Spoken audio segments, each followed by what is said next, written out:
Hello everyone, welcome to a kind of impromptu live stream. What's quite funny is me and Sophie are sitting here laughing because in the background Louis is just preparing himself to begin screaming. He was, the moment my finger moved to the mouse to turn on the live, he was like, right, I'm getting ready. He's like, getting ready to start his ensemble. So we may still have lots of row today.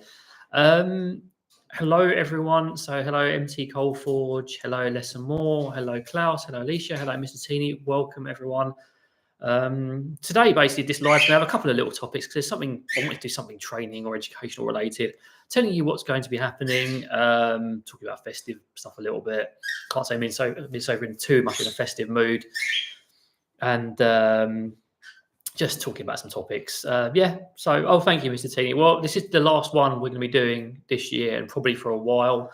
That may change, but we just have a lot going on and there's a lot of stuff we need to get going for work and stuff in the future.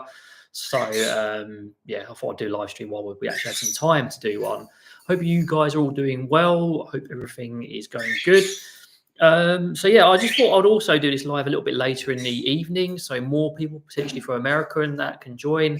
So I normally have it around like 4:30 for us, which can be a little bit early for a lot of people. So I thought I'd do a bit later for this one, just in case. Although, given how YouTube is, probably no one will be notified it's actually there. And yes, hello Lemon Rice, hello Sky. Hope you have a nice festive period. If you celebrate, if you don't, I hope it's a really nice time for you anyway.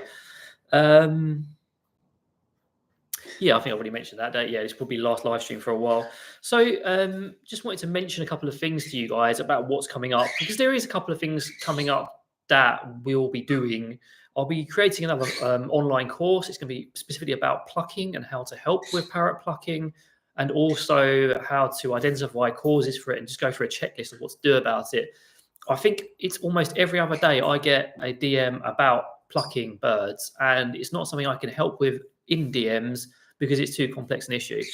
And I'm not going to do it live because I don't think that's going to help either, unless somehow like people like magically like 20 people say you must do it live and they all pay.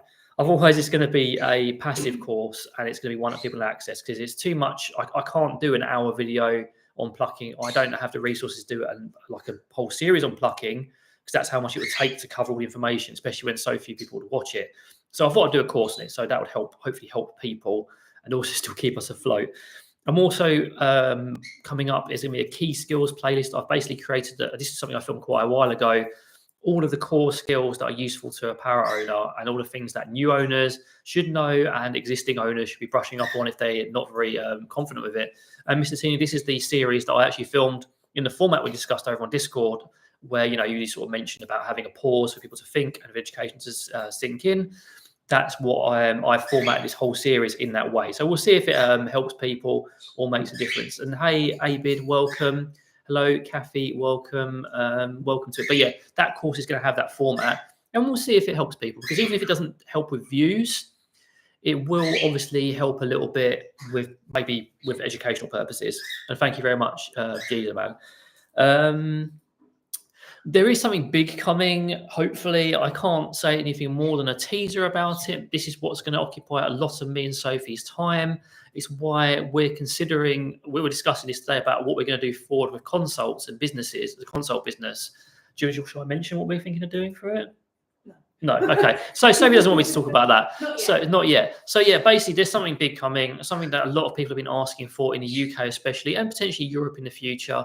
And that's going to occupy an awful lot of our time. And we're going to be throwing all our resources into it purely because we want it to succeed and we want to basically start making some money so we can actually change our situation, because there's not enough, to put it bluntly. There's never enough from YouTube and stuff we do. What's funny? What's going on? Just in the chat, I'm just being silly. What do I do here? What do you do? I don't know, I'm just here, and I. She's just there in the background. I'm actually here, by the way, Abid. If you're new, I'm actually. Yeah, Sophie is actually there. Who's this? My name's Boris. Boris, the parrot teacher. Oh, David is his name. It doesn't actually say David anyway, so. No, it's probably not. Name, so yeah. Hello and welcome. Yeah, welcome. We love our cockatiels. Big fan. We've got conures and cockatiels in the background. So where was I? Yeah, so there's something coming when I can. I'll let you know. We've got some pre-filmed Patreon content. Also, some of the stuff I'm going to talk about today, I'm going to be talking about it in a bit of like surface level, because I know people want to know how fish is doing after what happened. And also, you may want to know why there's a blank space there, which a lot of people on Discord and Patreon will know. So over on Patreon, I will be doing it. Me and Stoke will be doing an extended video discussing everything we're choosing, all the options we're considering, what's happened. On here, I'll just talk about it briefly, because I know you guys on Patreon support us. You deserve the extra content. Welcome, Sing Emporia. Welcome. What else have we got? So yeah, there is some more other Patreon exclusive content. I've got some more training footage I filmed, and I've got some ideas as to Sophie, so there won't be interruptions to that. And just because it's festive time, I thought I'd show you the tree. You know, I'll put it up on Patreon. It's our mini tree because we haven't got space for anything bigger. It's got our traditional cockatiel on the front of there, on the top. No festive special this year, I'm afraid. This is kind of how to account for it. If you want to see our festive specials, there's some great content. I made a birdie safe mocktail in the past, like a sort of festive herb tree. Sophie's done like festive snacks as well. And we've just basically, all of that content's been done. We can't think of anything else at the moment. So until we've got some new ideas, we're not going to be doing anything else for that. Although Sophie did film a kind of festive video, didn't you, recently? I did, yeah. So that'll be going up soon. So if you are in the festive spirit, you can watch that. It's got some lovely stuff. And again, just watch the old festive specials. Don't have all the festive spirit, because we don't have that much festive spirit apart from the trees at the moment. So that's what's going on. So yeah, I hope you guys are all doing well. So because obviously if you want to shoot some questions in the chat, you know, usual parrot related questions that I can help with, please feel free. I'll be happy to respond and try and help you. So I know I'm not as responsive on comments. I generally just don't have enough time. So in comments, I'll tend to give a video link or a prompt reply where I can help. But if it's in depth, there's just no point me trying to do it, because I can't give people enough help in comments. Ahead of a consult, what tips do you have for preparing? Just giving us as much information as you can in the form. And also, one of my pet hates that Sophie doesn't mind, but I absolutely hate, is include the photo of the cage in the consult form. My goodness, is it hard to work with when it's elsewhere and you have to keep flicking back and forth via emails. Lemon Rice has a great idea of, you know, if you do have a challenging behaviour, do get some record Absolutely. footage. If you want a consult, get some footage so we can see it, and it helps us a lot to analyse it. And instead of just wasting time, because one of the things we try to do, it's no good for us, but it's good for our clients, is we try to not waste our clients' time in consults. We try to only ask relevant questions. We like to do our prep work before, rather than wasting consult time doing that. We'd rather just talk about the problems during the consult. So the more we can have before, the better it is for the client, and it's easier for us, I guess, because we do a lot of prep work before. Because a lot of people see the price or whatever, and a lot of people are quite reasonable about it. They understand, because it's like any other service. And then some people are like, oh, it sounds very expensive, you know, £55 for an hour or £35 for half an hour. But you're not getting one person, you're getting two to start with. And both of those people are putting in at least an hour's work before the consult even starts, and then doing the consult as well. When you break it down, how much we're actually paying ourselves, it's less than minimum wage, you know, and that's something we're going to have to look at changing, purely because it's not sustainable. But yeah, that's it. So just to go back to the question, yeah, just the more you can give us before, the more we can help, and the more we can do good for you and hopefully solve your problem, or at least help you towards solving your problem yourself. Because often another thing we find with consults as well, is we'll give people all the advice, but we can only advise. It's up to that person to do everything. We don't want to peddle quick fix solutions, unless obviously it's a very obvious thing. That person has to put in the work, and it takes time sometimes. It's not just you talk to us and then suddenly it solves it. Oh, well, I'm not sure Mushi likes me very much then, Susan. It's just I'm surprised Louis behaving himself. He was brewing up for a scream, and now he's being good. Do you want to get fish out? As I'm going to be talking about him in a moment. So yeah, and I know a lot of people want to know about fish. I've had some DMs and people in comments stuff. So what we'll talk about is fish, obviously, after what happened.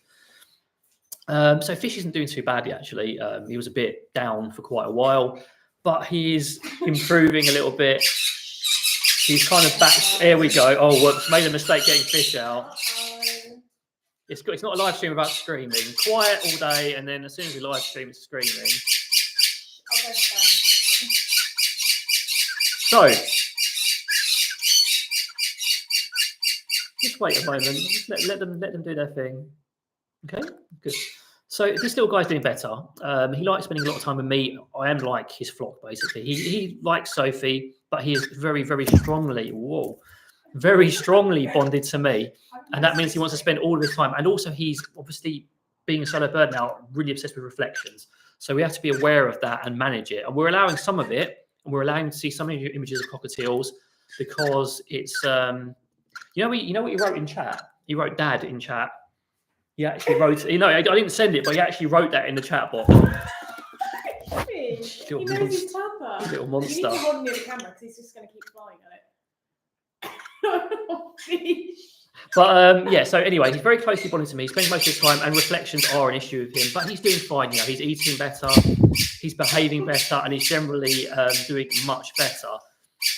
He's still a very cheeky man, and also we've been exploring the house more as well with him. So I started taking him to the bedroom more because I want him to be out more with me.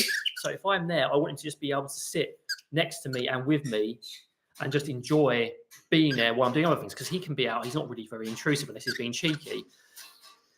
And a lot of people are asking, are we getting him another partner? And that leads on to the second topic I'll talk about. The answer is basically no. We would like to, but it's not physically possible. Purely right now, it's not physically possible. We don't have the space. And the reason for that is basically, if we were to try and get one with what situation it's going to be, we'd have no space. They'd have to be in the bedroom with us. And if it didn't work out for any reason, they didn't get on, or they were fighting or it took ages, that bird would be in our bedroom all the time. So there'll be no escape for us from the birds.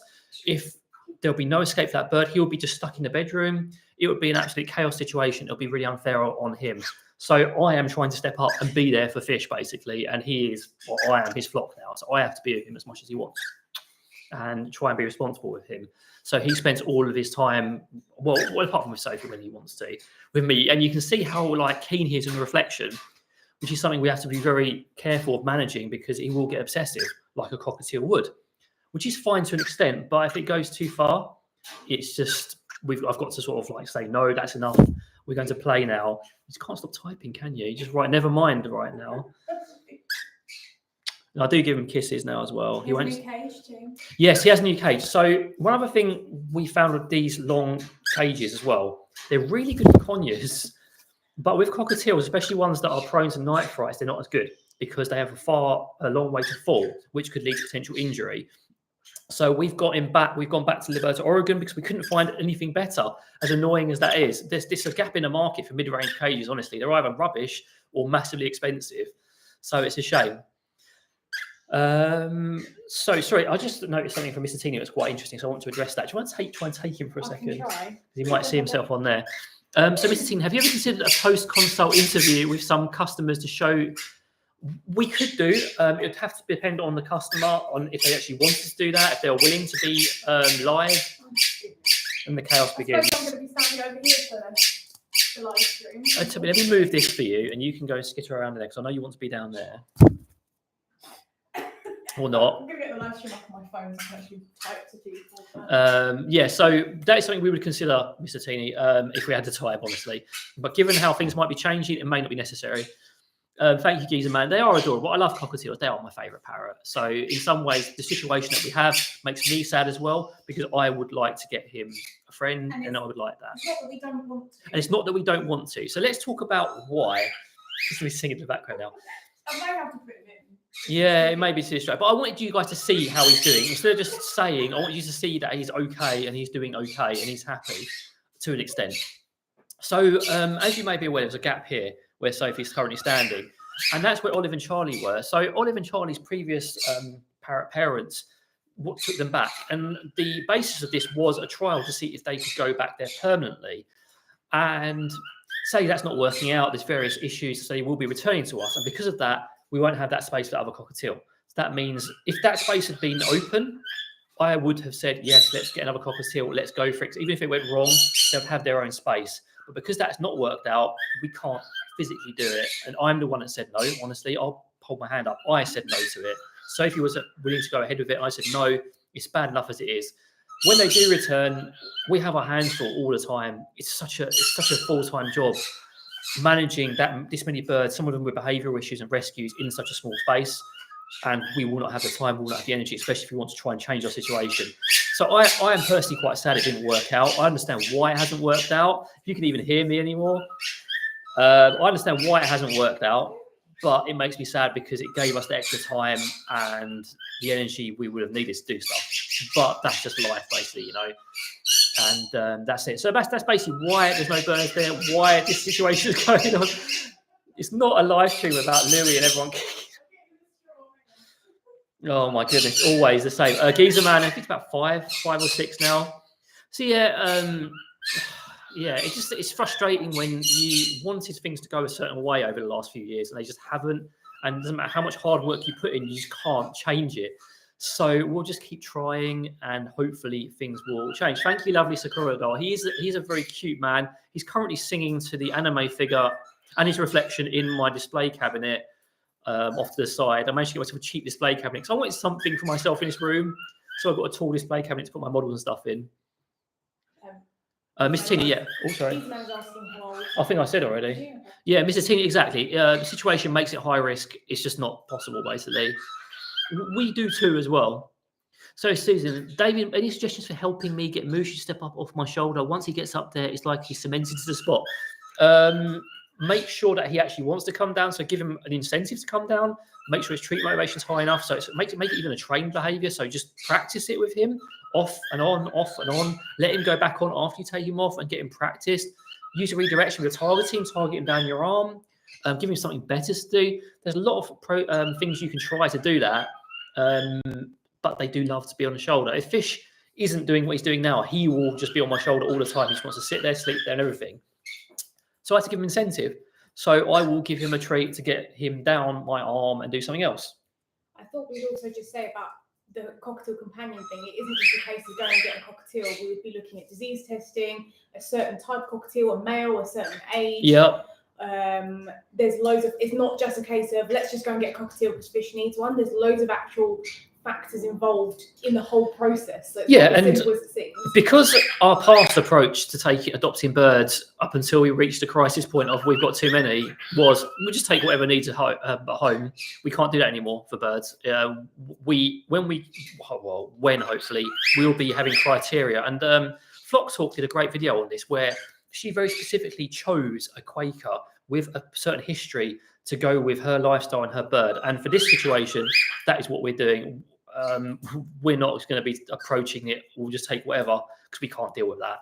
And we also want to set up Fish for success and that new bird. When we have a rescue, hopefully one day, we'll just be like, yeah, come in, but not anymore. We've learned our lessons as well, honestly. It's very good that he goes back himself with an evening, Geezer Man. He must be a happy little guy. And welcome, Nirvana Paul. Would you say that manning troubled macaws is a way forward? What would you say that? I'm not even familiar with the term manning. It's only a bird of prey term. Just can you elaborate? Elaborate what exactly you mean by that? Everybody means something different when they say it. Yeah, because we've heard that expression in a couple of ways, and yeah, it doesn't. We need to know exactly what you mean. So that's basically got you up to speed on manning falcons. He's referring to. I would take it as a more positive reinforcement approach where there's a lot of choice rather than a lot of traditional bird of prey training, which is less choice-based. Those birds should have windows and natural light. Mountain Girl, could you elaborate on what exactly that means as well? Would you like natural light in the UK at 7 p.m? Because I'd love that, but that doesn't exist right now. Yeah, There's a window over here, so please don't judge. I mean, if that is a judgment comment, I'm willing to have a crack because it's a daft comment. Today is not the day. But you know, everyone's gonna shout their mouth off sometimes, so you enjoy that. If it is, if not, then I'm sorry for being judgmental myself. So, Sue, being disabled, most bird cages I struggle with the door sizes. I now have a Pet Planet rat cage, doors open wide and makes it easier. That's really cool as well. I'm glad you got that. And that's also that it worked for you, worked for introducing two conures as well. Sometimes it is just due to your own imagination and your own adaptability. That helps so much when you're working with birds. You can come on the internet and people will tell you what to do, but sometimes it's you knowing what your bird wants, you knowing the individual circumstances and being adaptable. A lot of the stuff I come out with is stuff that I've learned by experimentation, and that's happened to fall into place and being the most least intrusive, best way of doing something, and it works really, really well. So Oh, Nirvana Paul, so you are radio or TV only. So you generally, it's not quite what would approach. Being that bird, having that bird with you and forming a bond passively while not being intrusive in their environment is great. Maybe not the radio or TV unless you're just using like conditioned calm techniques, which basically means giving them a calm environment. That's completely fine. But yeah, so I wouldn't use the term manning. I would put the term passive bonding and positive associations. So you want to start building positive associations by finding out what their favorite treats are, offering them, letting them come to you, giving them lots of choice, and being around them, letting them get used to you. That's what you want to do. That's the way to do it. That's my way of manning, so to speak. Anina, welcome from Finland. I was flying in Finland today in Microsoft Flight Simulator and crashing my plane because I'm no good at it. So that was good. Hey, Deshana, welcome. Thank you for joining us. I was like the sun. We tried to get just to respond to whatever that comment was before. We tried to actually take ours out into the sunshine in a travel carrier. We wouldn't free fly them around. It was dangerous when there's sunshine. There's no sunshine at 7 p.m. in the UK during winter. Just so you're aware, there's not much natural light there. Although we try to get our birds as much vitamin D and natural light and enrichment as pretty much anyone who watches our channels know. We're one of the foremost people who promote this sort of stuff in the UK. If anyone's watched even one of our videos, so yeah. Welcome, doing random stuff. Welcome, just joined. It's happy to have you here. And Titanic, welcome. Hello. Don't worry about it. You can always watch it back later doing random stuff. I was just catching up with people on a situation with fish after what happened. Why is a blank space there where Olive and Charlie are, and basically just talking about what's been going on. I have a couple of topics as well, training topics. I can't help but do a live about something educational because it's something that occurred to me about stepping up and why people have a lot of difficulty training it and maintaining it. And it's such an obvious thing, but it was like a light bulb to me, and why it's been so successful with some of our own parrots and why it's successful with some of our clients, because of it's what we encourage. So please feel free to shoot questions in the chat. I'll be happy to respond to them and help you. This is the time, because I don't have as much time to do it in my comments anymore, and at least I can actually speak to you directly here. So Nirvana Paul, Ivan McCall, she's sweet, bonded well. Want to work with him. Oh, that's really great. So you've got plenty of time to work for it. So yeah, take the approach of doing one-on-one work. Give them choice. Let them come to you. Let them make those first initial choices. Use something high value. And also another technique you can use is a treat bowl. So in fact, two techniques. So you establish a perch which you positively associate through whatever methods you can do, even if it's just negatively reinforcing yourself when they go on there initially. And if you need elaboration on what that means, please tell me. And then you establish a treat bowl there, and you just drop treats into that bowl next to the just drop the treats into that bowl next to that peaking perch. So that macaw will get in a positive association with you without having to actually do anything. So you walk up, pop a treat in there and walk away. It's a very great way of establishing an initial connection with a bird because they get an expectation of treats going into that bowl. And that's something we heard from Nikki Shaping Behaviour, who introduced us to that. We used to do the whole peaking perch thing and just providing treats at a distance. But then she introduced us to that idea, and we were like, what a great idea. So it pairs very well with techniques. And thank you, Jonas, for joining our channel memberships. I haven't put too much on there yet, but there is access to our Discord server, private Discord server, where there's a lot of nice, friendly people on there. And also you do get discounts on any of our courses. So if there's any courses you want to buy, check out the old community posts, or just pop up a comment somewhere, because I'll see your tag and say, I want a discount for this. And I will repeat the codes for members again, because I know a lot of people want it. It's 50% if you're a channel member. And you also get to learn about all the new things coming out for anybody else. And we do have some very exciting things. Yeah, there will be some exciting announcements and preview for channel members and patrons coming up. Can't really tease much more than that. Fish is just rampaging over the keyboard. That's Fish. A lesson more, Voltron. Thank you very much. It's very kind of you. Much appreciated. We do love our sheebs and our emojis on this channel. And I feel like, as usual during these live streams, I just completely sidetracked and went off on a complete tangent of chat. Do you want to use the mobile technique? So this is something we're proud of. Not something we're proud of at the moment, but when we absolutely have to get him in, we show him a photo.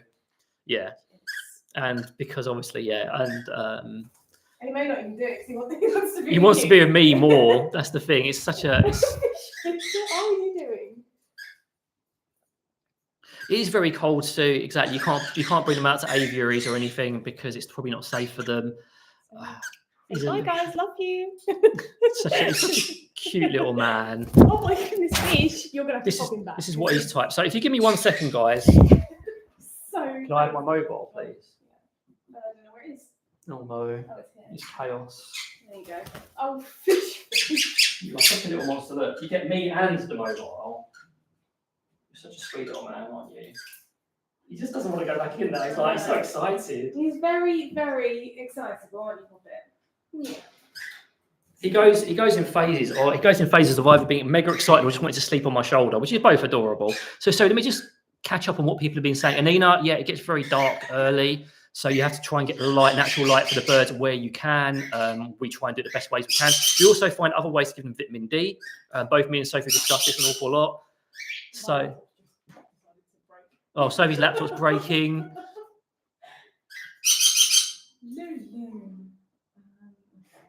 Nirvana, not be able to get his next box and feed only a few inches per time. Well, maybe you can work with him, if you just take that time, hopefully it can work out. It doesn't always work out. There's some birds where you have to take an awful lot of time. Other times it works fine. I think it's a bit naive. There's always something you can do with a parrot to work on your relationship, be it via protected contact or via training. There are limits to certain people. Maybe you have to try, another trainer will have to take over or whatever. But you can always improve the situation, something we strongly believe. Player, fish, the little creak sounds are very cute, aren't they? He's a handsome boy. Thank you, Susan. Doing random stuff. Only doing step up so far, not much success. The family did say he was hand fed, but doesn't seem like it. Any good tips? So I suppose I'll talk about step up now. So with stepping up, I've actually got a video refreshing the stuff, my core content on it coming up. But with stepping up, make sure you're consistent with how you do it. We tend to do it like that. Some people do it like that. I'm not going to separate those fingers. That wouldn't be very good. So be consistent, make it stable, try and make it consent-based, and make it a trained behaviour. So always reinforce, always give us something high value for doing it. So if there's something high value like millet, always use it. Every time they step up, get it. Make it a complete behaviour. So you present your hand, you ask them to step up. They step up, you give them a treat. And then you say, good, you bridge it, you mark it, mark the behaviour. Make it a consistent way of doing things to give the step up the best chance of success. And here's my tip for stepping up, which is a very obvious one. When you're working in a relationship with your bird and maintaining it, take your bird where they want to go. Often when we ask our birds to step up, apart from onto us, just to come onto us, we're taking them away from something they want. So it's like, come here, fish, get away from my desk because you're on my laptop. Come here, fish, get off the table where you're snacking on food. Take them where they want. And this is something that really helped in my relationship with Scampy, especially. For Scampy, he was very inconsistent with stepping up on me. The usual techniques would work, and he would do it most of the time. But the biggest improvement came when I started taking him where he wanted to go, obviously apart from emergency situations. So if he wanted to go into the table, I'd just offer my hand. I'd help him out. I'd let him be lazy because he'll get his flight training and all these other running around. We call it scrambling in other ways.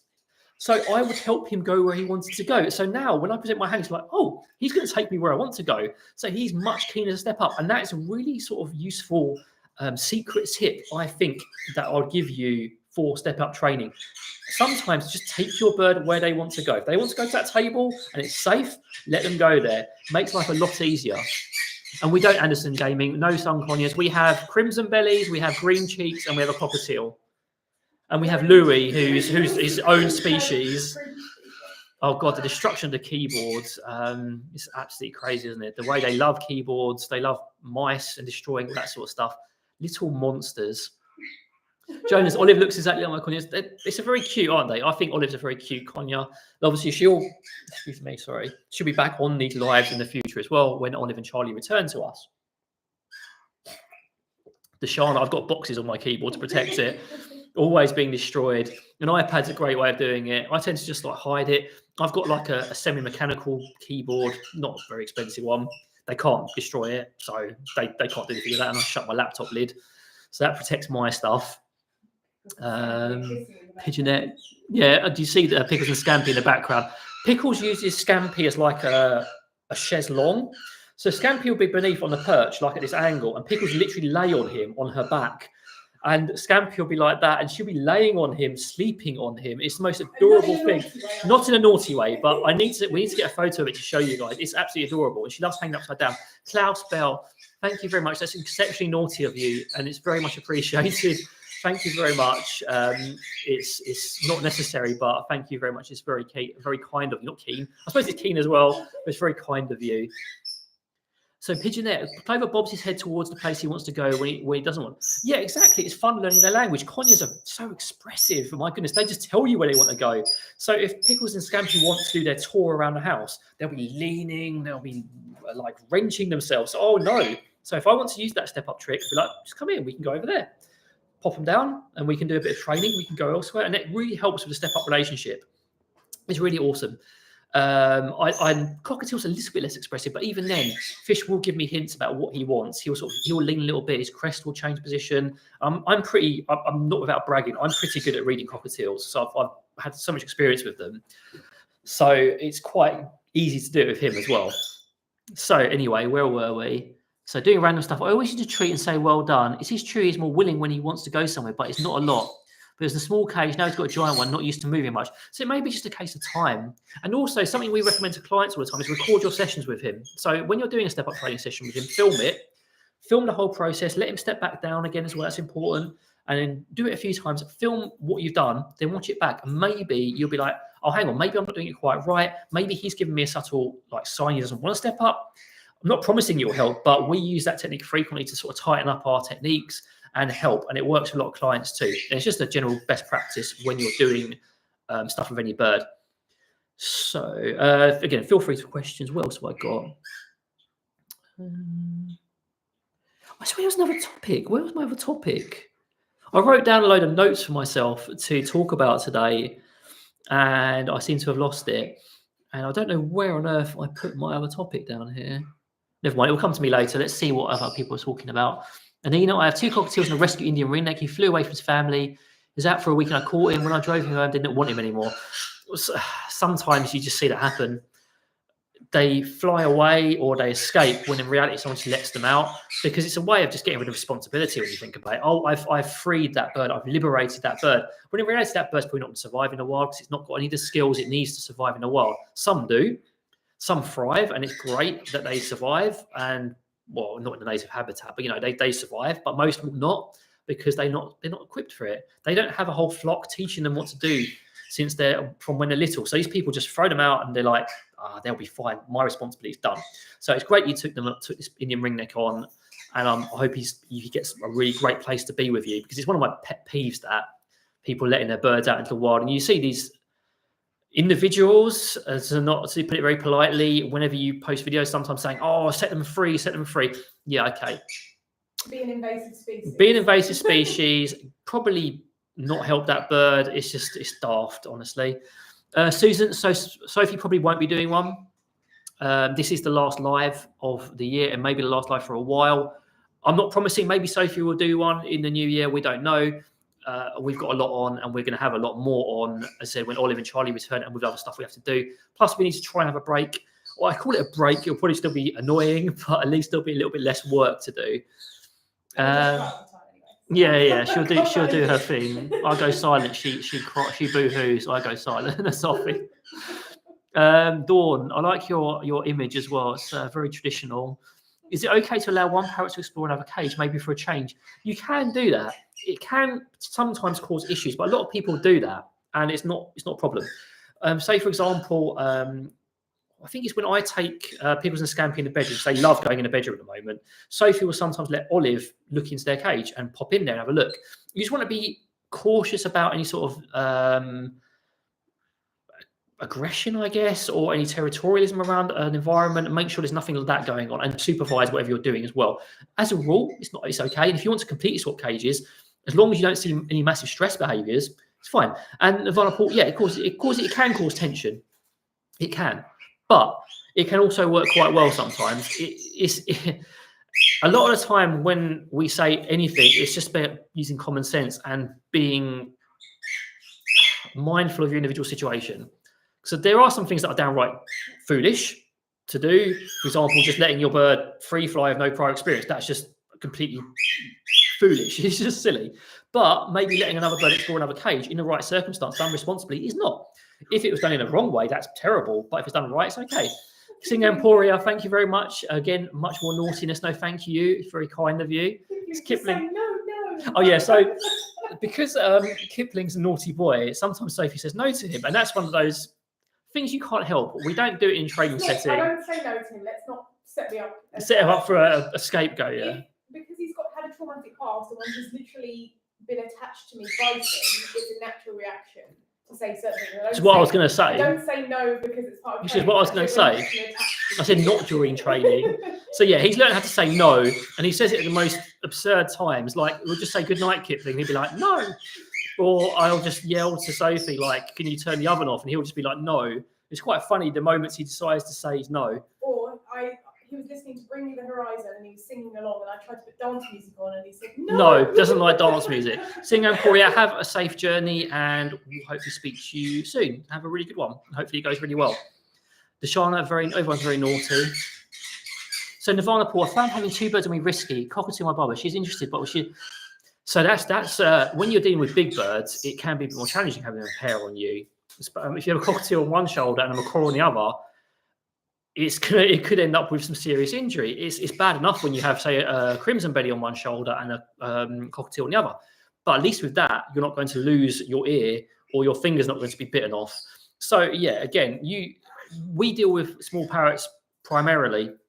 So a lot of our advice is tailored towards that. Although we do have a lot of large parrot clients, and both of us have experience with large parrots. Although Sophie, I'd say, has a lot more large parrot experience than me. I'm more specialised in small parrots than not than Sophie. She has a lot more of that. She basically knows about that big one. Yeah, I have some experience with it, but she's had more of it. So we tend to tailor ours to small because, again, the topic I frequently mention on this channel is there's not enough advice for small parrots, and there's a lot on big parrots, and we try to fill that niche. There's a lot of bad advice for small parrots, but there's not enough good stuff there. Cyrus, I have a problem though. I've got a female cockatiel, and she. Right, Cyrus. So could you elaborate on that? When you say she goes bonkers when she sees light, what does that actually mean? So could you elaborate on what that means? Is her crest going up? Is she flying around like a frenzy? What sort of light is it? That would help you. Doing random stuff. Thank you very much. That's very kind of you. It's your first one as well, so much appreciated. It's very kind. I actually can like that one. I wouldn't let me like the other ones, but I do try and shout out anytime anyone does something like that, because it's very much appreciated. We never expect it, but we're always like just overjoyed when someone goes that. Just someone's just being nice. It's nice. It's nice for people to be nice. Yes. Would you like to yeah. Excuse me, just burping on the live stream. Because it's currently upside down on Scamper's back. Oh, do you see in the background? You take it over there. No. Okay. Let me just try and get my head out. Why am I doing that? I'm waving in the completely wrong. That's what she does. I knew she'd do it. If we brought it over, she'd come straight off. So I was hoping to show you. So that's what they do. So naughty indeed, all the naughtiness. So Susan, do the rescues in the UK consider themselves the? We'll wait for the moment of quiet, the moment of calm. Oh,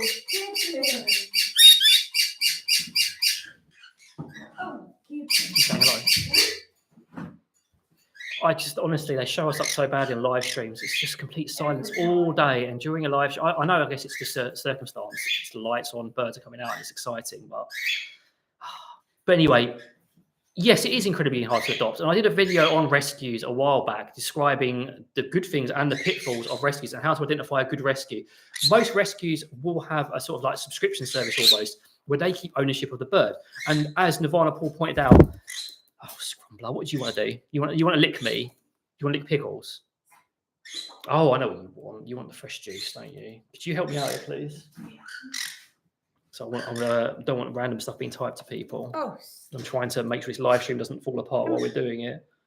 He wants his juice. So fresh squeezed juice with water on my eye. I always wouldn't ever have so much. In a minute, Pippi. Let him have his. Right, that's yours. Off you get. So as I was saying, Nirvana Paul and Sue are correct. Basically, it's to stop people from just passing on the birds, and it's also to stop people breeding with them. However, it can be an obstacle for a lot of people. I think it should be done in a more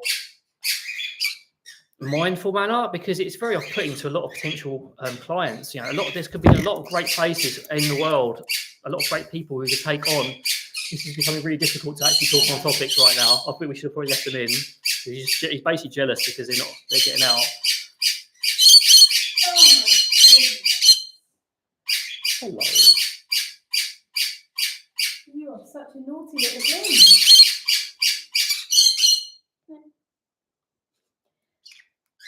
And also, there could be another contract style where the bird is yours, but you know. Yeah, so anyway, yeah. So where was I? I think it should be done in a different way, because a lot of it's off-putting to a lot of potential people, and it's put us off in a lot of situations. Where a rescue is non-communicative, they tell us what we should be getting. Like, who's going to want that? You know, people want to be able to choose what they want, and also they may have a right situation for a cockatiel, but they may not have the right situation from a macaw. And when that rescue is saying you should take a macaw, it's not fair. There's a lot of great rescues out there. There's so many people that work incredibly hard to help birds, but I do feel people should be more considerate of individual situations. And I said a contract would be better, because a lot of people don't want to pay a subscription and not have ownership of that bird if they're a responsible person, and that's for life. So not only do they have to look after the bird, that rescue could decide to take that bird back at any point. And we've had some horror stories, not in the UK, actually, in America. Yeah, or was it in the UK as well? Okay, so let me talk about the American horror story rather than the UK one, because I don't want to agitate anyone. In America, someone adopted a macaw, then the rescue, they paid a fee, quite a large fee. A couple of weeks later, the rescue was like, we're taking them back. You're not a suitable home. And even then, they'd done nothing wrong. They could prove that there's nothing happened. What happened is one of the friends of one of the rescue workers wanted that macaw. So they took it back straight away, sorted. And I want to give a big caveat here. Most rescues are not like that. Most are decent, hardworking, great people. But those bad people give the rest of them a bad name. And you don't need any qualifications to start a rescue. You don't even need to have any experience with birds to have a rescue. Exactly. So yeah. It is crazy, and it's a horrible story. There are a lot of great stories out there as well. And to be honest, I want to do a video highlighting them in the future. I'm trying to find a couple of rescues I can approach and talk about some of the good stories, because we have a few on our Instagram we regularly stay in contact with and try and support via either donations or just like basically trying to promote them and help them. Because I just love an ideal world where every bird just gets a great place to be, and they get all the attention they need, they get all of their needs met, everything is ideal. But we don't live in an ideal world, and that's the problem we always have to face in this situation. And that's why we say some kind of controversial things about it, because we want to argue from both perspectives. So Nirvana, for us, it's to stop passing on. We get first shout, and we do tend to keep in contact with them, and always plain sailing when you're talking cities. It's very true. Societies, sorry, not cities. Yeah, it is very true, Nirvana Paul, and that is a perfectly valid other perspective. So please don't feel that I am like having a go at you or a go at rescues here in general. As I said, I want to be very clear that there are some great places out there, but I really do feel the subscription model, especially in the UK, is a massive barrier. I remember when we were rescuing in the past, we just had every barrier placed in front of us, even though we could provide a really great environment for a bird. They could do it, basically what Susan just said, a great job being more welcoming. And also, I can understand not being more welcoming sometimes, because you get burnt out when you hear the same old rubbish again. You get the same old scammers trying to buy a bird to breed. It chips away at your resolve. It chips away at your good nature. And I understand that. But somehow we have to keep that good nature going. And we want to help, just like Lavana Paul was saying, we want to help. That's why I'm on here now, because I want to help. I want to talk. I want to keep making videos. That is why I got into this. My ideal world is making enough that we can have a decent space. We can rescue a few birds. We can train people in what we know, and I can keep educating. And I can educate without having to worry about money. So I can just do it. I started this because I want to help. Sophie does what she wants to do because she wants to help. And recently we've discovered that our kind of values were slightly different, which works in some ways. Sophie's values is more about the animals and all of their needs. My core value is about education and trying to get messages out there. And those do work together. They conflict sometimes, but they also work as well. So it kind of works quite well as a partnership. What else? Geezer, man, that's great as well. We try and do that. We try not to make them dependent on what we provide. Like we don't want to just them being dependent on the food we provide, because obviously that's no good for them. They need to be able to get their own food. and foraging the wild. But we do try and support them, especially during certain times. I would love to just, like, again, if we had our own space, I'd support them more and do more. But again, what can we do? And, you know, volunteering is even more important because you're doing it for free. At least, I mean, we don't get a lot, but we get something. You're doing it for free, and that is something to be celebrated. So thank you, Nirvana Paul. If no one else tells you today, thank you for what you do and the work you put in. So, Susan, yeah, we try our best. We've helped a lot of people, and that makes us proud. Obviously, there's been a lot of stuff that's sort of dragged us down a bit, but we will keep trying. Yeah. We want people to have good knowledge, and we want to give education, because these are the same topics, actually. I'm just presenting them in a different way, and I'm glad it's someone with a rescue that we've talked about. So a lot of the time on the internet, you have these polar opposites. You have do it my way, I'm the expert, and then you have the other people who do it no way, rubbish. And you have all these people that just do not have this middle ground, and they just shout. If they see anything wrong with a bird, they're like, right, you are evil, you need to blah, blah, blah, blah, blah. I'm not going to repeat what they say. And that's wrong, because those people, when they see those sort of comments, they're going to be like, no, I'm not going to do what you say. You're being antagonistic. I'm going to double down and do the wrong thing. Whereas if you educate people, then you create a cultural shift. It's harder. It takes more time. But it's the only way things are going to change for the better for people. The more people that know how to look after birds properly, the more people have knowledge on modern training techniques, modern dietary philosophies, modern interactions with parrots, you know, and other birds. This isn't just for parrots, birds of prey and alike as well. The more knowledge people have, and the more that knowledge is commonly accepted, the better life is. And this applies to everything, you know, the way we interact with each other in relationships, and especially with birds. And that's what we want to do. We want to create a cultural shift, and that's why we keep trying so hard. And that's something really important. Oh, and Cyrus, I'm so sorry, I completely skipped your question. Let me go right back. With the light, some birds can be sensitive to light if they've always been kept in a dark environment. It's a lot of it's based on past experience. And can you hear what Sophie's saying? She's quite far away. So she's saying it can be based on past experience. It can be sensitivity to light because they've been kept in a dark environment. It can be hormonal, but that tends to be related to their past life experience.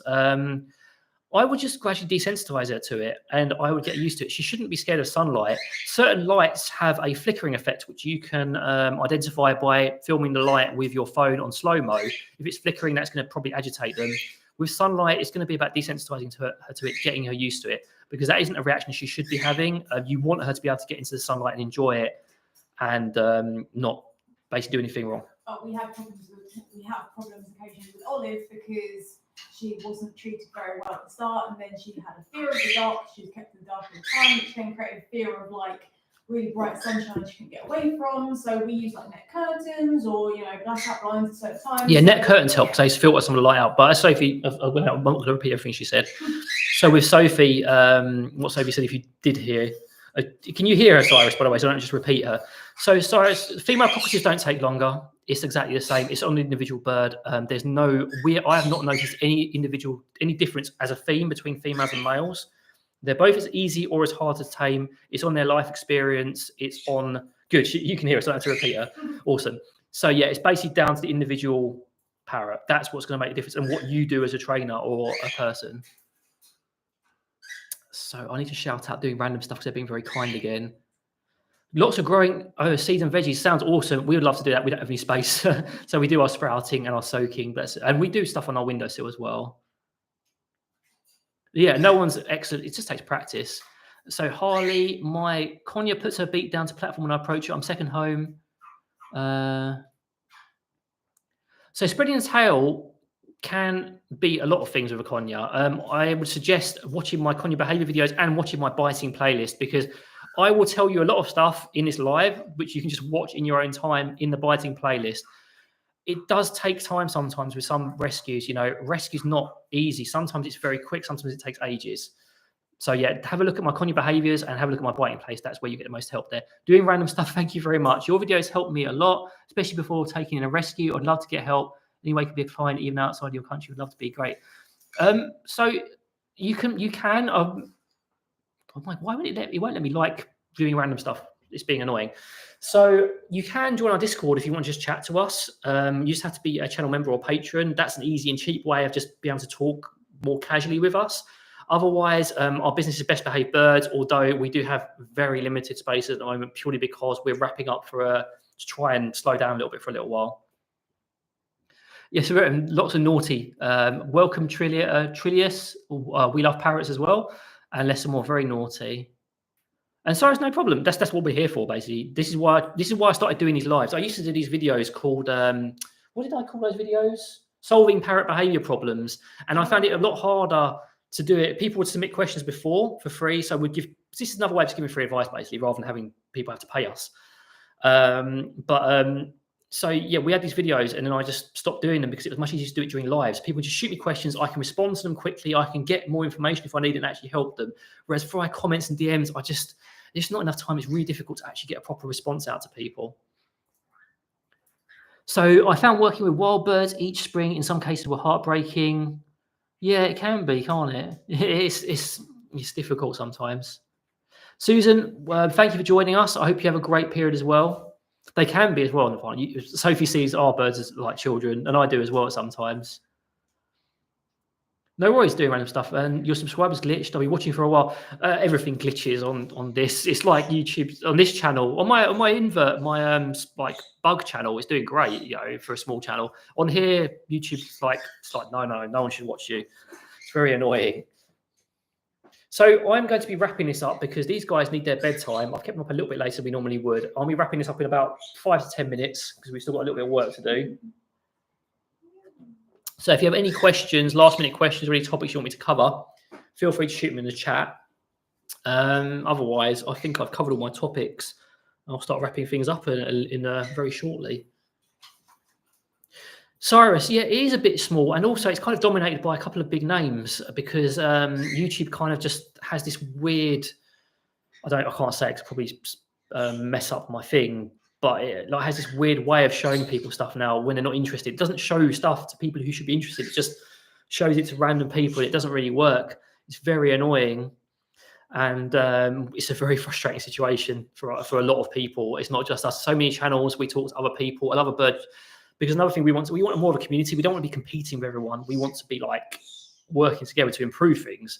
So that's why we're a member of like the IAATE and other sort of organisations, professional members as well, might add. Anyway, so yeah, we talk to other people and they're having the same problems. It's quite frustrating for a lot of them. That is true, Cyrus. That's true because one's easy and very popular, easy in inverted commas because not everything's easy, and the other has a lot of fame at the moment because you've got a lot of talking ones on competing platforms where they're very popular right now, and it comes in phases. Like Conyers were very popular a few years ago, and it was all about them. And then that's when you have all the rescuing and the rehoming after, because when the popularity fades, people are like rubbish. Mr. Teeny, thank you for lighting up my year. Hanging around with you guys in Discord makes a big difference. Thank you very much, Mr. Teeny. Thank you for being supportive to us and sort of giving us honest opinions as well, because we value those as well. It's not always just saying what we want to hear. Sometimes saying things that we need to hear that may be useful to us to improve. You know, we value opinion. We don't always agree with everything we hear from people, but we value it. So thank you as well. Thank you very much. We appreciate you as well. We appreciate all of you just for watching. Honestly, it kind of pushes us through sometimes when we're sort of thinking, oh my goodness, can we just do this anymore? We think, okay, people are turning up to our lives still, people are still watching, people are still saying this is actually helping me, and that is really sort of reinforcing for us. It reinforces our behavior. It makes it more likely to occur when people are sort of like supporting us. So it helps us. Thank you, MT Coalforge. We want to help, basically, and if situations were different, we wouldn't ask for anything for anyone for anything. We'd basically do everything for free if we could. But we tried that model and it wasn't doing so well. So we had to wait. We had to wait a little. Yeah, no one's going to fund Louis' pomegranate seed habit. No, Louis' pomegranate seed habit needs to be maintained, and he's to earn all the money. Yeah, he needs it. So what do you mean? What do you mean, Sky? What about it? What about it? The noise? What noise? Oh, what, as in like fireworks and stuff? It's not too bad here. We have precautions. We actually did. I think both of us did videos on that topic. We tend to put on noise to try and cover it up, basically, so it's less intrusive. We've done desensitization work. we obviously obscure any flashing lights. We let them stay up later that day because we'd rather they stay up later rather than have sudden scares and frights and the like, because it's scary for them. So that's what we tend to do. And we can't be very social purely because we have so many birds. So we tend to go elsewhere rather than have people here, because we don't want to disrupt their lives, which is a hard pill to swallow sometimes, honestly. It can be difficult. Yeah, I hope so too, Mr. Teeny. Well, thank you, Cyrus. Thank you, Nirvana Paul. Yeah, it is true. And sometimes you have to just, like I talked about earlier in this video, just do what you value. You do what you think is best. You don't always do it for appreciation or cash. You just go in the direction you want to, and you keep seeing it through until the point where you're thinking, maybe something else would be more enriching for me. I keep talking about bird terminology. Thank you, Chayan. Thank you. All the gifts from Jonas. It's like the whole spam emojis and spam gifts. So yeah, I think I'm going to wrap things up, actually. We'll finish a few minutes early for a change, so I always go right to the wire. So I hope all of you have an awesome festive period, whether you celebrate or not. If you celebrate, I hope it's great. You get loads of nice stuff. You give loads of nice stuff. Your birds get loads of nice stuff. And it's all awesome. If you don't celebrate, I hope it's a really peaceful and quiet time for you, and you have lots of fun as well, and everything goes really well for you. As I said, if you've missed any of this video, I talked about what's happening with fish, what's happening with Olive and Charlie, and I talked a little bit about step-up training, and just went off on a tangent about rescues and training theory in general. It can be Sky, yes, but that's up to you and your individual parrot in situation. So yeah, thank you very much, all of you. It's very much appreciated. We appreciate you all. It is just nice to see you all on here and for this live to be quite busy. As I said, this is probably our last live of the year, purely because of so much going on. But I was glad I was able to do it, and that Sophie was able to do it in the background. Sorry about the usual obligatory noise during lives. I think one day we'll get a quiet live. I'm not sure when that will happen. When we do it in the other room, which I've been toying with the idea of, actually. I might test that next time. But yeah. But in the meantime, guys, thanks very much for joining. Take care. And as I always say, take care and see you later.